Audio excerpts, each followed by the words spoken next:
வணக்கம் நண்பர்களே, நாம் இப்போ இந்த வீடியோவில் என்ன பார்க்க போகிறோம்னா, ரயில்வே துறையின் தனியார் மயமாக்குதலின் ஒரு பகுதியாக சென்னையில் தனியார் ரயில்கள் இயக்குவதற்கான ஒரு லேட்டஸ்ட் அப்டேட்டை பற்றி தான் நாம் இப்போ இந்த வீடியோவில் டீட்டெயிலாக பார்க்க போகிறாங்க. இப்போ வாங்க நம்ம வீடியோக்குள்ளே போகலாம்.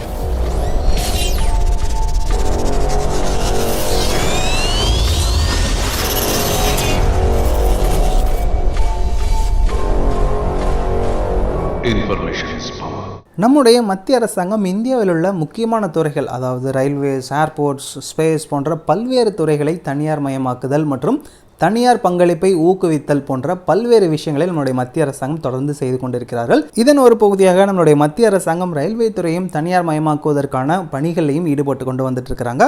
முதலாவதாக, ஏன் நம் மத்திய அரசாங்கம் ரயில்வே துறையை தனியார் மயமாக்க ஆர்வம் காமித்து கொண்டு வருகிறார்கள் என்பதற்கான காரணத்தை நம்ம தெளிவாக பார்க்கலாம்.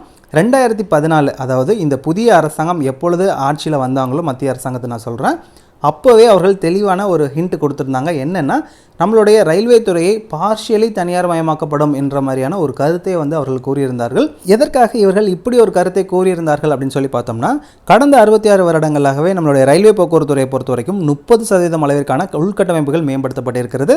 ஆனால் பயணிகளுடைய எண்ணிக்கை மற்றும் சரக்கு போக்குவரத்தை கையாளுவதை பொறுத்த வரைக்கும் சுமார் 1500% அளவிற்கு அதிகரித்திருக்கிறது அப்படிங்கிறத உண்மை. பொதுவாகவே பயணிகளினுடைய எண்ணிக்கைக்கு ஏற்ப அதற்கான கட்டமைப்புகள் மேம்படுத்தப்பட வேண்டும். அப்படி இருந்தால் தான் அதற்கான வளர்ச்சி சீராக உள்ளது அப்படிங்கிறத அர்த்தம். ஆனால் இதை பொறுத்த வரைக்கும் 30% எங்கேயோ இருக்கிறது, 1500% எங்கேயோ இருக்கிறது அதனுடைய டிஃப்ரென்ஸ். ஸோ இந்த டிஃப்ரென்ஸை மேட்ச் பண்ணுறதுக்காக தான் நம்முடைய மத்திய அரசாங்கம் என்ன பண்ணுறாங்க அப்படின்னா, தனியார் மயமாக்குதல் அப்படிங்கிற மாதிரியான ஒரு கொள்கையை அவங்க கொண்டு வராங்க. அதாவது சிம்பிளாக சொல்லணும்னா, இதை மேம்படுத்த புதிய கட்டமைப்புகளை உருவாக்க பல லட்சம் கோடிகள் நம்முடைய மத்திய அரசாங்கத்திற்கு தேவைப்படுகிறது.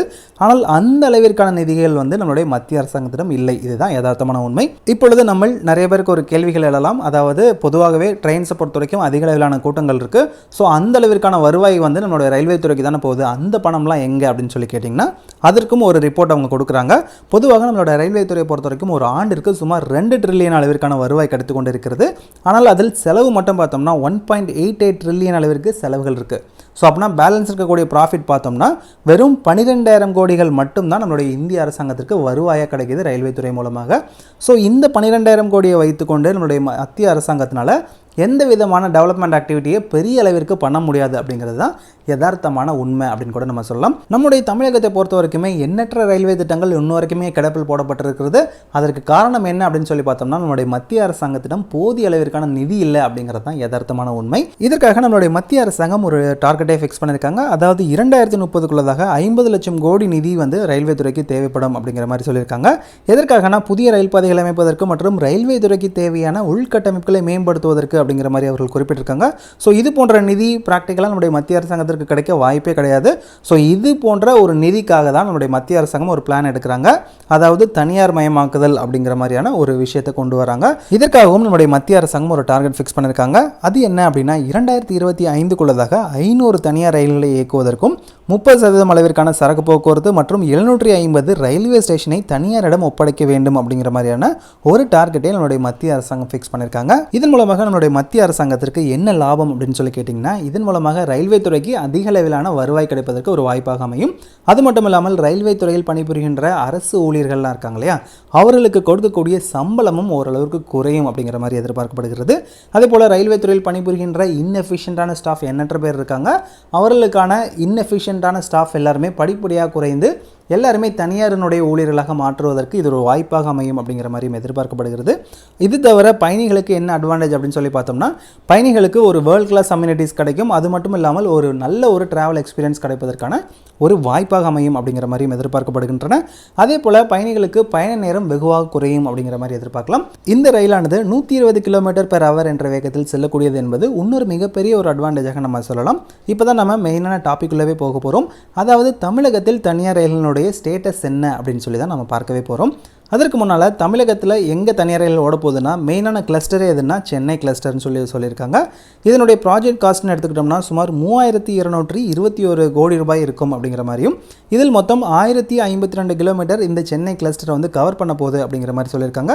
ஸோ சென்னை கிளஸ்டர் பொறுத்த வரைக்கும் இந்தியாவில் 2வது மிகப்பெரிய கிளஸ்டர்னா அது நம்மளுடைய சென்னை கிளஸ்டர் தான் அப்படிங்கிற மாதிரி நம்ம சொல்லலாம். சென்னையிலிருந்து எந்தெந்த இடங்களுக்கு ரயில்கள் போக போகுது, அதாவது இதனுடைய ரூட்டுன்னு எடுத்துக்கிட்டோம்னா, சென்னையிலிருந்து மதுரை, கோயம்புத்தூர், திருச்சிராப்பள்ளி திருச்சிராப்பள்ளி, கன்னியாகுமரி, திருநெல்வேலி, மும்பை, மங்களூர், செகந்திராபாத், டெல்லி போன்ற இடங்களுக்கு இந்த சென்னை கிளஸ்டர்லேருந்து தனியார் ரயில்கள் இயக்கப்படும் அப்படிங்கிற மாதிரியும் சொல்லியிருக்காங்க. இதனுடைய ஸ்டேட்டஸ்னு எடுத்துக்கிட்டோம்னா ஆல்ரெடி RFQ, அதாவது ரெக்வஸ்ட் ஃபார் குவாலிஃபிகேஷன் முடிந்துவிட்டது. RFQவில் யாரெல்லாம் குவாலிஃபை ஆயிருக்காங்களோ அவங்க எல்லாருமே இந்த ப்ராஜெக்ட்டுக்கு எலிஜிபிள் அப்படிங்கிற மாதிரி கூட நம்ம சொல்லலாம். இந்த RFQவை பொறுத்த வரைக்கும் 10க்கும் மேற்பட்ட தனியார் நிறுவனங்கள் இதில் எலிஜிபிளாக இருக்காங்க. சில நிறுவனங்கள் இதற்கான ரயிலினுடைய உற்பத்தி மற்றும் டெக்னாலஜி டிரான்ஸ்ஃபர் போன்ற பிற பேசிக்கான பணிகளை இப்போவே ஆரம்பிச்சிட்டாங்க அப்படிங்கிற மாதிரி கூட நம்ம சொல்லலாங்க. இப்போ இதனுடைய இன்னொரு கரண்ட் ஸ்டேட்டஸ் என்னன்னு சொல்லி பார்த்தோம்னா சதர்ன் ரயில்வேஸ், அதாவது தென்னக ரயில்வே இந்த தனியார் ரயிலை இயக்குவதற்கான எல்லா கிரவுண்ட் ஒர்க்குமே முடித்து விட்டார்கள் அப்படின்னு கூட நம்ம சொல்லலாங்க.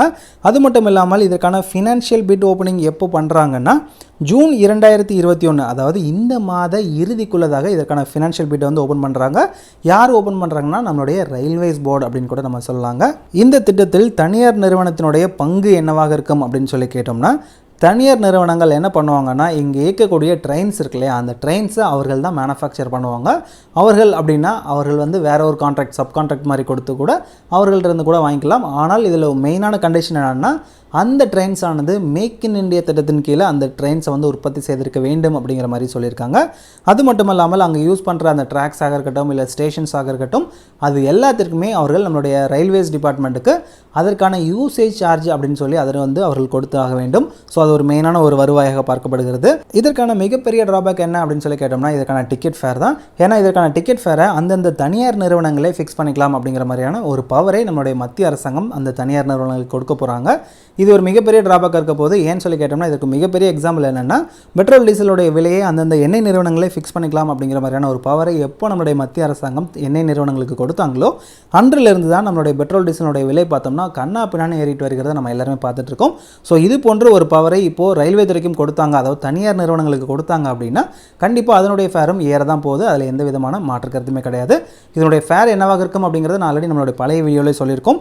அது என்னவாக இருக்கும் அப்படின்னு சொல்லி பார்த்தோம்னா ஃப்ளைட் டிக்கெட்டுக்கு ஈக்குவலாக இருக்க போது அல்லது லக்ஸரி பஸ்ஸுக்கு ஈக்குவலான ஃபேராக தான் இது இருக்கும் அப்படிங்கிற மாதிரி ஆல்ரெடி நம்மளுடைய பழைய வீடியோஸில் நம்ம சொல்லியிருந்தோம். அதே போல் இன்னொரு முக்கியமான விஷயம் என்னன்னு சொல்லி கேட்டோம்னா ஒரு தனியார் ரயிலில் இயக்கும் பொழுது அதில் இருக்கக்கூடிய டிரைவர்ஸ் மற்றும் கார்டு இவங்க 2 பேருமே நம்மளுடைய மத்திய அரசாங்க ஊழியர்களாக இருப்பாங்க.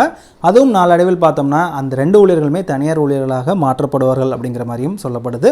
இப்போ இதில் ரயில்வே துறையினுடைய ரோல் என்னவாக இருக்கும் அப்படின்னு சொல்லி கேட்டிங்கன்னா இந்த தனியார் ரயில்களை இயக்குவதற்கு தேவையான ஃபெசிலிட்டி, அதாவது ரயில்வே ஸ்டேஷனாக இருக்கட்டும், அதே போல் அங்கே இருக்கக்கூடிய மெயின்டெனன்ஸ் யார்டு, இது ரெண்டுத்தையுமே ரயில்வே துறை தான் அவங்க கொடுக்கணும்.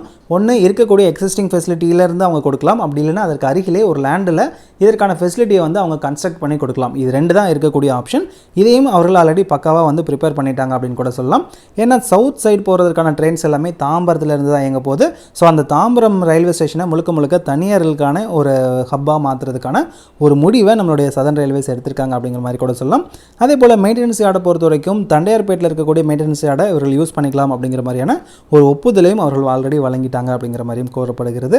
அதே போல் நான் ஆல்ரெடி சொன்ன மாதிரி RFP, அதாவது ரெக்வஸ்ட் ஃபார் ப்ரொபோசலுக்கான டேவையும் ஆல்ரெடி அவங்க ஃபிக்ஸ் பண்ணவும் செஞ்சுட்டாங்க. இந்த பிரைவேட் ட்ரெயின்ஸ் எப்போ நம்மளுடைய தமிழகத்தில் இயங்கும் அப்படின்னு சொல்லி பார்த்தோம்னா இந்த வருட இறுதிக்குள்ளே நம்மளுடைய தமிழகத்தை பொறுத்த வரைக்கும் தனியார் ரயில்கள் இயங்கும் அப்படிங்கிற மாதிரியும் எதிர்பார்க்கப்படுகிறது. இந்த வீடியோவில் நம்ம சொன்ன தகவல் எல்லாமே உங்கள் எல்லாருக்குமே யூஸ்ஃபுல்லாக இருக்கும்னு நினைக்கிறேன். இந்த வீடியோ உங்களுக்கு பிடிச்சிருந்தது அப்படின்னா லைக் பண்ணுங்கள், ஷேர் பண்ணுங்கள், மறக்காமல் நம்மளுடைய சேனலையும் சப்ஸ்கிரைப் பண்ணுங்கள். தேங்க்யூ ஃபார் வாட்சிங்.